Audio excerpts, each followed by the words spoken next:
बिस्मिल्लाहिर्रहमानिर्रहीम। अस्सलाम वालेकुम। मेरा नाम जाहिद सोयातो है। मेरा ताल्लुक़ गिलगित बल्तिस्तान के माथे का जुमर जन्नत नज़ीर वादी खपलू से है। गिलगित बल्तिस्तान के खूबसूरत जो दिलफरेब आबशारों का इलाका, सयाहों की सरज़मीन, अमन व अमीन का गहवारा सरज़मीन गिलगित बल्तिस्तान के बारे में आज हम आपको इंतहाई खूबसूरत वीडियो लेकर आया हूँ। पहाड़ी सिलसिले चारों तरफ और बीच में हम हैं। मिसाल गौहर नयाब कि हम पत्थर में रहते हैं। यहाँ जब हवा चलती है तो दरख्ते झुलाते हैं। फ़िज़ा फूलों की खुशबू से मुअत्तर हो जाती है। दुनिया वाले इसे ज़मीन के लिए जन्नत का एक टुकड़ा समझते हैं, मगर हम इसे गिलगित बल्तिस्तान कहते हैं। सब फूल के एक गुलदान के हैं, हम गिलगित बल्तिस्तान के हैं, हम गिलगित बल्तिस्तान के हैं। नाज़रीन सामीन, पिछले साल गिलगित बल्तिस्तान में तकरीबन सयाहत की गरज से लाखों मुल्की व गैर मुल्की सयाहों ने गिलगित बल्तिस्तान का रुख किया। इन सयाहों का गिलगित बल्तिस्तान में आने का जो मेन वजह है यहाँ के नेचुरल हुस्न। हम आपको एक इंतहाई जो खूबसूरत इंटरव्यू है गिलगित बल्तिस्तान के बारे में, सिंध से लेकर सियाचिन के संगलाक पहाड़ों तक मोहतरमा मिसा तालपुर साहिबा ने सफ़र किया और सोशल मीडिया पर हर जगह उनकी चर्चे हैं। तो आज हमने सोचा कि हमारे जो इस प्रोग्राम में हम मिसा तालपुर साहिबा को इनवाइट करें कि प्रोग्राम में, तो आज हम को ये मौका मिला कि मिसा तालपुर साहिबा हमारे प्रोग्राम में तशरीफ़ लाएँ। तो हम सबसे पहले मिसा तालपुर साहिबा को हम प्रोग्राम में मस्ट वेलकम करते हैं और गिलगित बल्तिस्तान वालों की तरफ से भी आपको हम खुशामदीद कहते हैं। बहुत शुक्रिया। बिस्मिल्लाहिर्रहमानिर्रहीम। अस्सलाम वालेकुम। बहुत शुक्रिया जाहिद इसरोगियतो साहब अपने प्रोग्राम में इनवाइट करने के लिए, और मैं उन सब लोगों की बेहद मशकूर हूँ जो कि मुझे बहुत ज़्यादा इज़्ज़त देते हैं। मैं दिल से शुक्रगुज़ार हूँ उन सब लोगों की, ख़ास करके गिलगित बल्तिस्तान के लोगों की, जो कि मुझे बेहद रिस्पेक्ट देते हैं, इज़्ज़त देते हैं, मोहब्बत देते हैं और मेरी हौसला अफजाई करते हैं। तो उसके लिए बहुत शुक्रिया। हाँ, मिसा तालपुर साहिबा, ये बताता भी चलूँ कि दुनिया में जो कि गिलगित बल्तिस्तान और पाकिस्तान के जितने भी खूबसूरत इलाके हैं बहुत ही खूबसूरत हैं। पाकिस्तान के अंदर इस वक्त 2020 में पाकिस्तान जो कि पुरअमन जो इलाका तस्वुर किया गया है, सयाहों के लिए बहुत खूबसूरत इलाका कहा गया है।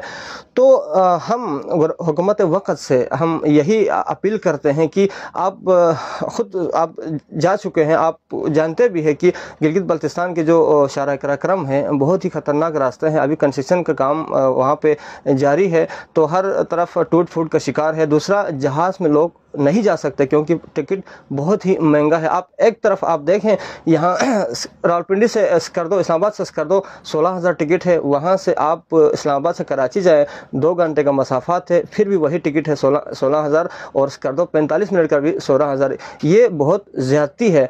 तो रास्ते में चंद मुश्किलात आ जाते हैं, तो लोग वहाँ का सफ़र करने से बेहतर है कहीं दूसरे मुल्कों में चले जाते हैं, बाहर मुल्कों में चले जाते हैं इससे ज़्यादा खर्चा करके। तो इनके लिए हमें क्या करना चाहिए? तो एक तो बहुत ही खूबसूरत इलाका है हमारा इलाका, आपको पता है, तो इनके बारे में आप क्या कहेंगे? देखिए, जहाँ तक ये बात की जाती है कि हम लोग का जो मुल्क है पाकिस्तान, उसमें बेहद हसीन और ख़ूबसूरत वादियाँ हैं, तो ये बात बिल्कुल दुरुस्त है। टूरिस्ट जो हैं वो पाकिस्तान के इन इलाकों में, लाइक गिलगित बल्तिस्तान के इन इलाकों में जो है वो बहुत कम जाते हैं। उसके मुकाबले में जो है वो बाहर के टूर्स करते हैं।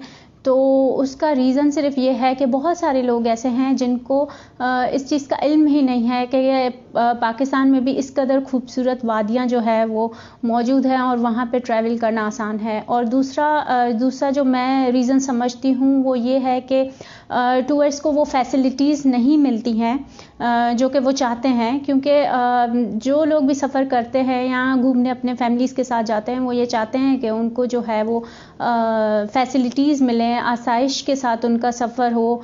आपको पता है, अगर आप स्कर्दू की तरफ जाते हैं तो वो जो रास्ता है स्कर्दू वाला, वो अंडर कंस्ट्रक्शन है और काफ़ी ज़्यादा उसमें परेशानी जो है वो टूरिस्ट को उठानी पड़ती है। और इसी तरह अगर हम एयरलाइंस की बात करें तो जो बाय एयर टिकट हैं वो भी जो है वो चेंज होते रहते हैं। मतलब जब सीज़न आता है जो कि टूरिस्ट का सीज़न है गर्मियों का, तो उसमें वो काफ़ी ज़्यादा महंगा टिकट हो जाता है। तो बहुत सारे लोग हैं जो कि बाय एयर अफोर्ड नहीं कर सकते, बाय रोड जाना नहीं चाहते, क्योंकि बहुत ज़्यादा मसले मसाइल होते हैं रास्ते में, आपको वॉशरूम की फैसिलिटीज़ नहीं मिलती हैं। तो उसमें जो है वो हम जैसे जो जहाँ गर्द होते हैं जो कि गिलगित बाल्टिस्तान से वाकई में सच में मोहब्बत करते हैं, तो वो उसी मोहब्बत के पीछे वो सारे मुश्किलातें उठा लेते हैं। लेकिन जो दूसरे टूरिस्ट हैं तो ज़ाहिरी बात है उनको अगर वही सारी चीज़ें किसी बाहर मुल्क में मिल रही हैं, वही उतना ही पैसा खर्च करके अगर वो बाहर जा सकते हैं और वहाँ पे उनको वो सारी फैसिलिटीज़ हैं, तो ज़ाहिरी बात है वो बाहर की जगहें प्रेफर करेंगे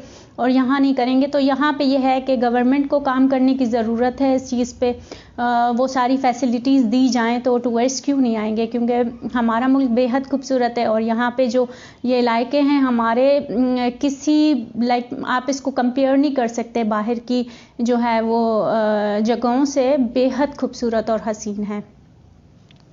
बाकी हम समझते हैं कि पाकिस्तान में अल्लाह ताला ने बहुत से नियामत से हम नवाजे हैं। तो मौसम ख़ज़ां, मौसम बहार, मौसम सरमा, मौसम गर्मा, ये चारों जो सीज़न है अल्लाह ताला ने हमको दिया हुआ है कि इन चारों सीज़न में हम पाकिस्तान के एक कोने से दूसरे कोने, दूसरे कोने से तीसरे कोने हम जा सकते हैं।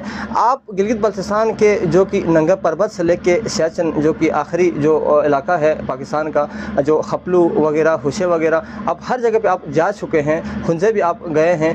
तो आपको इन इलाकों में सबसे खूबसूरत जो इलाका कौन सा इलाका लगा? आप बताएं कि जो एक तरफ हुंजा है, बहुत खूबसूरती है, वहाँ पे सकाफत ज़िंदा है। एक तरफ गिलगित बाल्टिस्तान के जो माथे का जुमर है, वादी खपलू है, स्कर्दो भी बहुत खूबसूरत इलाका है, शिगर भी बहुत खूबसूरत इलाका है, और खरमा भी बहुत खूबसूरत इलाका है। इनमें आपकी जो सबसे आपको जो कौन सा इलाका पसंद आया, आप बताएं कि जो आने वाले सयाहों के लिए कि इन जो मौसमी इस वक्त में वो कौन सा इलाका सबसे खूबसूरत लगा, सबसे खूबसूरत है, आप बताएं। बहुत शुक्रिया। बेहद मुश्किल सवाल पूछ लिया आपने मुझसे। गिलगित बाल्टिस्तान जो है वो मुझे पूरा पसंद है, हर जगह उसकी मुझे पसंद है, उसकी छोटी छोटी वादियाँ और मुख्तलिफ जगहें, सब चीज़ें मुझे पसंद है। अब कोई एक इलाके का मैं नाम लेके तो दूसरे के साथ तो नाइंसाफ़ी हो जाएगी। वैसे ये है कि मुझे जो है वो तरशिंग गाँव बेहद पसंद है, क्योंकि वहाँ पे नांगा पर्वत है। नांगा पर्वत मेरा पर्सनल फेवरेट पहाड़ है, मुझे बेहद अजीज़ है, मोहब्बत है मुझे उस पहाड़ से, इसलिए मुझे तरशिंग गाँव भी पसंद है, वहाँ के लोग अच्छे लगते हैं। नगर हुंजा हो गया, दोनों मुझे पसंद हैं। नगर के भी छोटे छोटे गांव हैं जो कि बेहद खूबसूरत और हसीन है। बल्तिस्तान की जहाँ तक बात की जाए तो हम ऐसा करते हैं उसको मौसमों में डिवाइड कर देते हैं ताकि आपके लिए भी आसानी और मेरे लिए भी। तो मुझे खपलू का ख़िज़ां बहुत पसंद है, बहुत ही ज़्यादा खूबसूरत होता है। उसके अलावा कचूरा जो है वो बर्फ़ में पसंद है, क्योंकि मैंने वहाँ पे स्नोफॉल, अपनी ज़िंदगी की पहली बर्फ़बारी भी मैंने वहाँ पे एक्सपीरियंस की है, तो इसलिए मुझे वो और पसंद है। अगर आप चले जाएं खामंग तो वहाँ की आबशारें मुझे बहुत पसंद हैं। तो सब जगहें खूबसूरत हैं, हर जगह की अपनी अलग खूबसूरती और अपनी अलग पहचान है, वहाँ के लोगों की अलग मोहब्बत है। हाँ ये है कि लोग जो हैं वो सब गिलगित बाल्टिस्तान के ऑलमोस्ट एक जैसे ही है, हर जगह के ही मेहमान नवाज, मोहब्बत देने वाले, इज़्ज़त करने वाले लोग हैं। ये चीज़ें तो पूरी जगहें मेरी सब मुझे बहुत पसंद है, सब मोस्ट फेवरेट है। और मैं ये चाहती हूँ कि जो है वो टूरिज़्म सिर्फ गर्मियों की हद तक महदूद ना रहे, कि ऐसा ना हो कि सिर्फ समर सीज़न में जो कि गर्मी का सीज़न है उसमें ही आके लोग इंजॉय करें, बल्कि ख़िज़ां की अपनी खूबसूरती है और सर्दियों की बर्फ़बारी की अपनी एक अलग खूबसूरती है। और जो है वो बाहर का मौसम होता है ब्लॉसम का, उसकी अपनी अलग खूबसूरती है। तो सारे चारों मौसम बेहद खूबसूरत है। तो मैं ये चाहती हूँ कि चारों सीज़न में टूरिस्ट आएँ, सभी जगह देखें, घूमें और उनके रंग देखें, उनको फ़ील करें यहाँ पे आके। ये मैं चाहती हूँ, ये मेरी ख्वाहिश है कि 4 सीज़न टूरिज़्म हो और मैं उसको प्रमोट भी कर रही हूँ, इसी पे काम भी कर रही हूँ। इसीलिए जो है वो मैंने इस बार जो है वो सर्दियाँ ऑलमोस्ट, मतलब इतनी सख्त सर्दियाँ तो नहीं लेकिन फिर भी काफ़ी हद तक, मतलब -18 टेम्परेचर तक मैंने सर्दियाँ बल्तिस्तान में गुजारी, सिर्फ इसलिए ताकि मैं दुनिया को ये मैसेज दूँ कि आप विंटर में भी यहाँ आ सकते हैं और इस जगह को एक्सप्लोर कर सकते हैं। हाँ, फैसिलिटीज़ टूरिस्ट के लिए कम है, बल्कि ये कहना दुरुस्त होगा कि ना होने के बराबर हैं, क्योंकि सर्दियों में वहीं लोगों के लिए रहना मुश्किल हो जाता है, उनके लिए भी बहुत सारे मसाइल हो जाते हैं। तो टूरिस्ट के लिए तो फैसिलिटीज़ ना होने के बराबर क्या है ही नहीं। तो ये चीज़ है, अगर इस चीज़ पे काम हो तो बहुत फ़ायदा होगा वहाँ के मकामी लोगों के लिए भी और बाकी टूरिस्ट के लिए भी। जी मिसा तालपुर साहिबा, मेहमान नवाज लोग हैं दुनिया में, जहाँ पे भी आप जाएं, कोई लोग होता है अपने मकसद के लिए दूसरों से दोस्ती करते हैं, अपने जो काम को पूरा करने के लिए दोस्ती करते हैं। तो आपने शायद देखा होंगे कि गिलगित बल्तिस्तान के लोग खुलूस प्यार बांटने वाले लोग हैं। गिलगित बल्तिस्तान के जो मेहमान नवाज लोग हैं उनके बारे में आप क्या कहेंगे? ये बात आप पूरे पाकिस्तान में, पूरे दुनिया में सुनने वालों के लिए ये बताएं कि गिलगित बल्तिस्तान जो कि मेहमान नवाजी में सबसे आगे हैं। तो आज आप क्या कहेंगे? आप कितनी बार जा चुके हैं गिलगित बल्तिस्तान? तो आप ये ज़रूरी समझता हूँ मैं कि आप लोगों को बताएं कि गिलगित बल्तिस्तान में मेहमान नवाजी कैसे करते हैं। जी बिल्कुल, इस बात में कोई शक नहीं है कि जो हमारा मुल्क है पाकिस्तान, वो सिर्फ गिलगित बल्तिस्तान ही नहीं बल्कि अगर आप जिस भी इलाके में चले जाएं तो लोग काफ़ी ज़्यादा मेहमान नवाज हैं। लेकिन हाँ, ये है कि गिलगित बल्तिस्तान इस चीज़ में जो है वो अपनी एक अलग शनाख्त रखता है। वो थोड़ा सा जो है वो आप कह लें कि जो है वो बाकी सारे इलाकों से जो है वो थोड़ा हाई लेवल पे है, लाइक मेहमान नवाजी में, क्योंकि ये चीज़ मैंने खुद एक्सपीरियंस की है, मेरा अपना तजर्बा है। और जहाँ तक आपने ये बात कही कि जो है वो लोग मतलब से जो है वो किसी का किसी में कोई मतलब होता है तो दोस्तियां करते हैं या फिर जो है वो मेहमान नवाजी करते हैं या अपने घर में लेके जाते हैं, तो गिलगित बल्तिस्तान में ऐसा नहीं है। ये चीज़ मेरा तजर्बा है, मैंने खुद एक्सपीरियंस की है कि वहाँ के लोग जो हैं वो बिना किसी मतलब के और बिना किसी इस चीज़ के कि उनको कोई फ़ायदा होगा किसी भी तरह का, कि वो जो है वो बहुत ज़्यादा मेहमान नवाजी करते हैं, हेल्प करते हैं बहुत ज़्यादा। और मेरे साथ तो मेरा ये एक्सपीरियंस है कि मैं जब भी गई हूँ गिलगित बल्तिस्तान और कोई ऐसी जगह हैं जो छोटी सी वादियाँ होती हैं, गांव होते हैं, अगर मैंने वहाँ पे कैंप लगाया अपना, तो वो लोग मुझे वहाँ पे कैंप नहीं लगाने देते हैं वहाँ के मकामी लोग, और ये कहते हैं कि आप आके हमारे घर में रुक जाएं। और जो भी उनके घर में चीज़ें मौजूद होती हैं उससे जो है वो खातिर तवाज़ो करते हैं, बहुत ज़्यादा मेहमान नवाजी करते हैं।